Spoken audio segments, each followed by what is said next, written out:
Hi, Asya Gorovitz here, reporting on New York and global immersive theater from my apartment.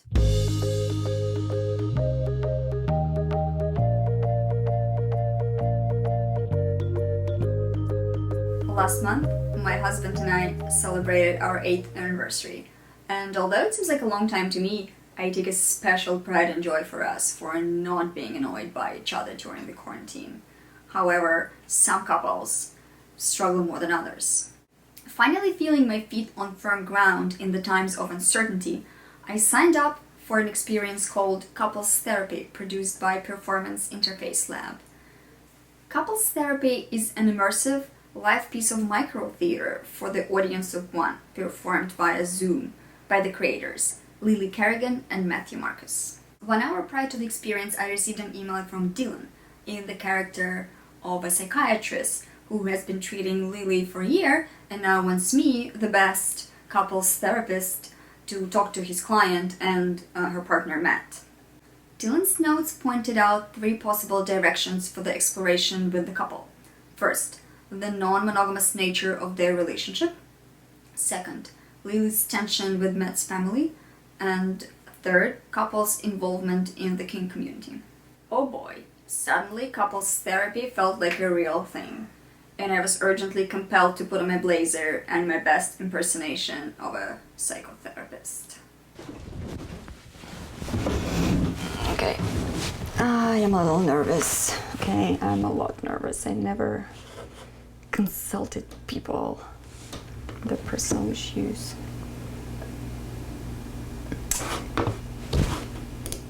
Hello. Hello, hello. Hi. Lillian and Matthew? Yes, Nice to meet you guys. I'm sorry for being late. it's fine. How are you doing? Hanging in there? Yep, Yeah. yep. Hanging in there, I think, is the best way to describe it. Couples Therapy was one of the 3 performances in Lab A, the first cycle of Performance Interface Lab.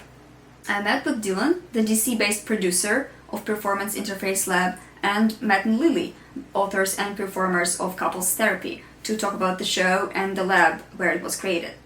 I was seeing a lot of what was being offered by prevalent companies online of the live streaming of existing archives, and in some ways that in and of itself had some classist notions to it, of these companies that had high budget spectacle because that's what was able to capture our eye at that point in time, and also companies that had the means with which to record past pieces. And then in terms of new work that was being created for the tools that we had available to us, a lot of it was almost apologetic, right? It was we wish we could be presenting this piece, but instead we're going to sort of give you this, we're going to give you a reading instead. And as we give you this reading, we might apologize a little bit for it. It was apparent that we were at the front of a paradigm shift. And I wanted to make sure that we were experimenting with the tools that we had available to us in that paradigm shift. So we were at the forefront of making work for this form, whatever this form might be.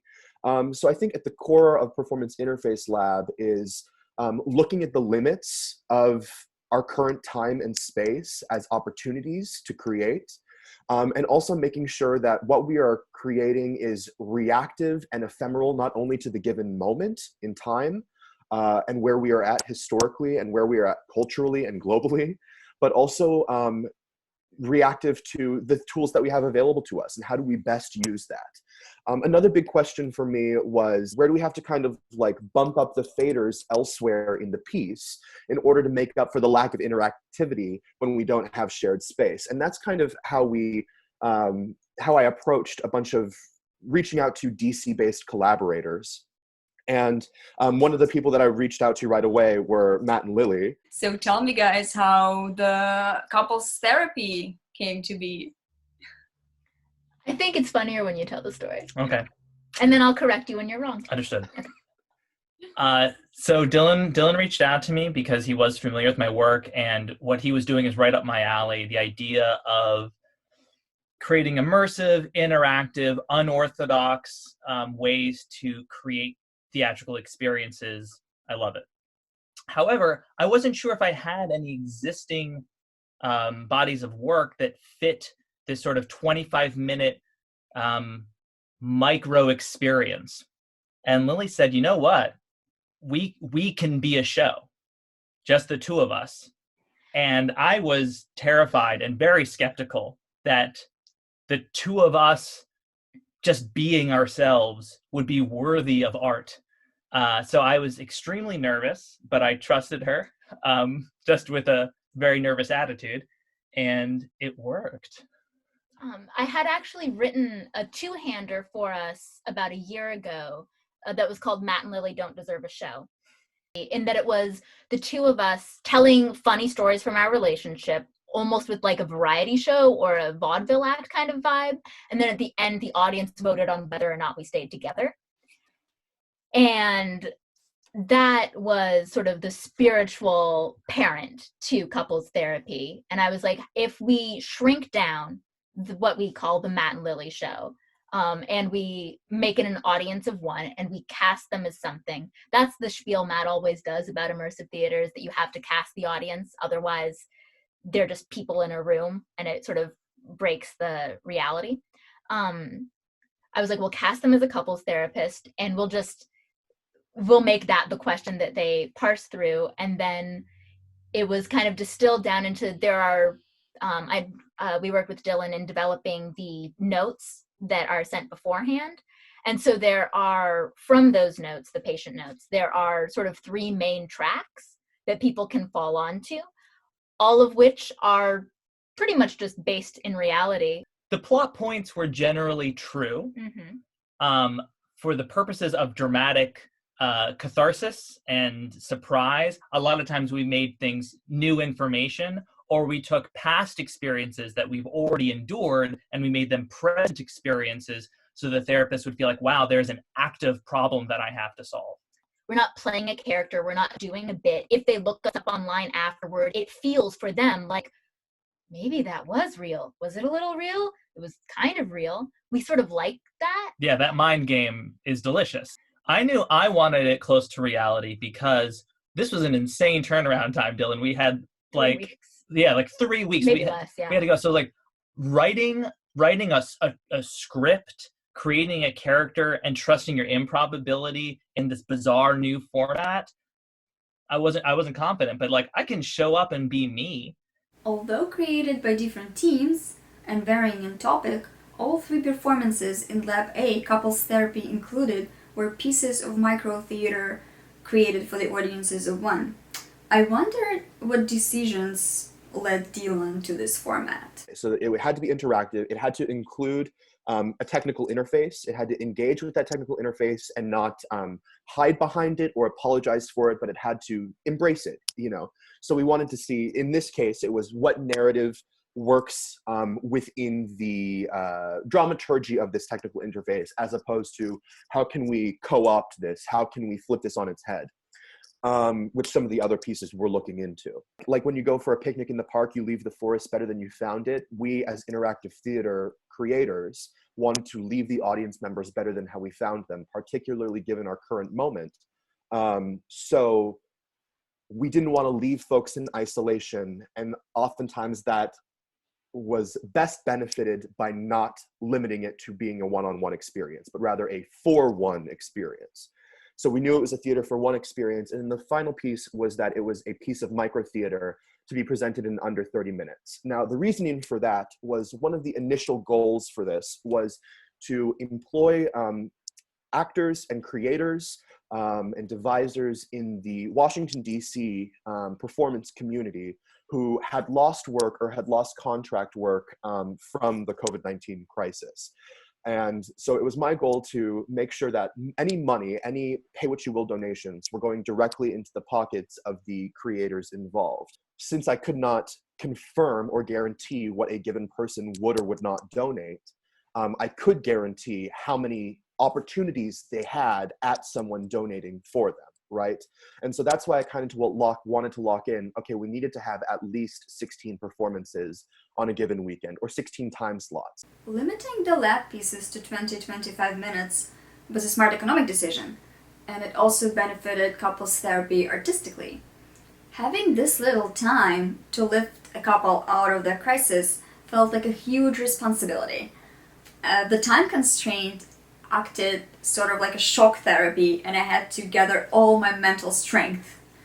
I feel like for me, the experience was an inner battle between the therapist, who provides a space for others by listening, and the expert, who has her own opinion about everything and has hard time resisting giving an advice. I feel like I awkwardly landed somewhere in between. I wonder what other people's strategies were, and what kind of audience would benefit from couples therapy the most. Some folks would hear about this opportunity through maybe an interactive or immersive theater information distribution source or platform, right? So we were getting experienced interactive theater goers who, as soon as they received the prompt, were 100% on board to jump into this world. And I found that across the 3 pieces that we created, the folks who most enjoyed this experience were the folks that really wanted to immerse themselves into this world, to dive in head first. Alternatively, I found that the other ideal theater goer for this piece, I was chatting with my mother, who is, not an experienced interactive theater goer, and in fact quite disliked her experience in a more generative space, was feeling really, really enthralled by this piece and really empowered by this piece and really enjoyed it because the instructions were so clear. So I think that speaks to the versatility of this piece, because it worked for the in its cut and dry objective for the new interactive theater goer, as well as presented the opportunity for complexity for the seasoned interactive theater goer. Our conceit, if we see 2 people on the other screen, is we're like, oh, is one of you a grad student who's observing? Are you both therapists? What's the story? And I act nervous, like you told me it was going to be one person. Right. And one of the couples to whom we did that, they were like, we're here for the interactive theater thing? Is there, what's, and we were like, wait for it, they're gonna get it, okay, there it is, they know what's going on. And they're like, yes, I'm the grad student. My mother came to see it, who was a couples therapist for many years, and she came in hot. She had exercises she wanted us to do. She had some thoughts about what was going on in our relationship. She didn't really look at the patient notes very much. She was just like, here's what we're doing today. There was a guy who was just like, Matt, I don't know if anybody told you, but you done fucked up, buddy. And that was the energy he was bringing. We had another, do you want to tell about, I realize I'm hogging this moment. We had another woman who very much was doing a character, and she was like, here's my thing. I speak to every couple for 20 minutes, and that's it. I don't believe in wasting my time. I don't believe in wasting your time. And in those 20 minutes, I will tell you whether you should break up or stay together, and you 2 should break up. And that was 3 minutes in. That was 3 minutes in. It was like, okay, all right, this is the show we're doing. Because we'll go with wherever the audience member wants to drive. So they want to be silly and clowny, then we sort of, they want a comedy. So right. We'll give them a comedy. And people who really wanted to dive into that dramatically and seriously, they didn't want a comedy. Those shows were very grim, but also beautiful, and ultimately healing. So the genre of the show depends on the energy of the audience member, even though the plot points were the same, because it's our lives, but our lives sometimes are comedies and sometimes they're tragedies and sometimes they're dramas. So that was really neat. I think other than your mom, I actually think it's better for strangers, because strangers have that weird thought in their brain of, is this real? It feels so real, but surely it can't be. Surely these people would not bare their souls in front of us. And some of the performances got very emotional. Some were very funny and quirky, but others, we dealt with past trauma. I was moved to tears. So some of them were very raw. And from a stranger's perspective, that feeling of, am I really helping someone through a crisis right now? Or is this all theater? That's part of the experience, is that blurred line between reality and theater. Lately, I find myself drawn to intimate experiences that deliberately blur the line between fiction and reality. In this kind of theater, the performer and the participant become vulnerable, and if done well, this can have almost a therapeutic effect. I wonder if this will have an effect on performance as an art form. And of course, I talk about theater after the crisis with my guests. The goal of this lab is to be reactive to the moment that we are in at that point in time. Lab A is a different moment from Lab B, something that we found in this lab, right? Now, 6 weeks into the stay-at-home orders for us on the Eastern Seaboard of the United States. And now we are spending so much time in front of devices that maybe appealing to the visual as a sense might actually be a little bit straining right now. So we're starting to key even more so into other sensory experiences. And so that's one effect of the moment of A to B. And right now, Virginia is supposed to be in stay-at-home orders through June 10th. So hopefully Lab B takes us through the end of our current stay-at-home orders. Lab C is looking at the premise of art 6 feet apart, right? Art in a world of physical social distancing and art in the outside world. And how do we engage with that?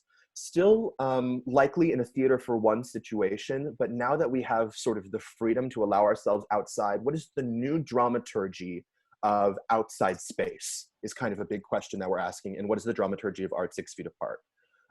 And some of the works in that lab are going to address that form, right? So I would say I'm not looking to theater after the crisis. I think theater after the crisis is kind of a hopeful term and something that's going to be so far down the line that the art that's being made in between is not theater after the crisis. I'm interested in theater during the crisis at each sort of step along the staircase. The pieces that don't work over this interface and are being shoehorned in, I very much hope that those sort of die off and then they go back to being live performances, which is what they're meant to be and what they want to be. But I do think there is tremendous value in pieces that are developed in this way, because not everybody is physically capable or emotionally capable of leaving their homes. Even after the crisis, you know, if such a world exists, there are still going to be people who miss out on the experience of live theater and miss out on the experience of interactive theater because of whatever their personal life experience is. And I hope that pieces that are meant for this medium stick around to keep serving that community. I agree wholeheartedly. Necessity is the mother of invention. So we are seeing an uptick in theater like this now because it's the only way theater can happen. But this form is valid. And indeed, there are some stories that are best told in this form, and that will continue to be true even in a post-corona world. It's nice to see something good come out of this crisis like that. Finally, I wondered, what personal value Matt and Lilly pulled out of couples therapy, if any, and what advice can they give to couples in crisis? Like, I really felt like I was getting therapy, you know, just by calling so much attention to us and who we were and making explicit not to take you for granted. You know, like suddenly our relationship became something that I was actively thinking about because I had to for a given day of performances. So it was very bizarre and wonderful. I would say my silly answers are, there was one audience member who told Matt, like, you should be telling Lilly she's pretty more often. And I was like, that's a good takeaway. One of the exercises that my mom had us do was she made Matt look deep into my eyes and tell me all the things he appreciates about me. And that was great. But silly things aside, I think there are a lot of couples where you've got one person who would love to endlessly analyze the relationship and thinks therapy is fun. And then you have Matt, who says things like, oh, I've kind of given up on being happy. I just don't think it's a useful concept to examine. I struggle with my feelings. And I think some of the value that we, surreptitiously were able to pull out of this was that it was a time where Matt was sort of forced to introspect, and couldn't run away and couldn't look away. And I think we got a lot of interesting and good things out of that, both as performers and as a couple. So if I were to extrapolate, I would say there is value in making time in your relationship where no one's allowed to run away inside their head or run away physically, that you have to sit and be honest with yourself about what's going on. And I mean, I managed to force that to happen by creating a show. Other people might choose other options. I'm not saying our way is the best way. I'm just saying it's an option. It worked.